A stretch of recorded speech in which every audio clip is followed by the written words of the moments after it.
கைகளில் உன்னை தொடாமல் கண்கள் தூங்குமா சந்தன தேனை தராமல் தாகம் நீங்குமா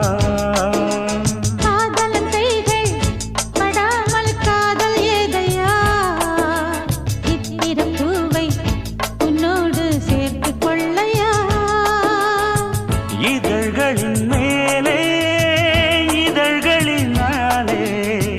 கதைகளை தீட்டு சுகக்கொடி ஏற்று மன்னவனே என் மன்மதனே என்னை தொட்டு தொட்டு தழுவு பட்டு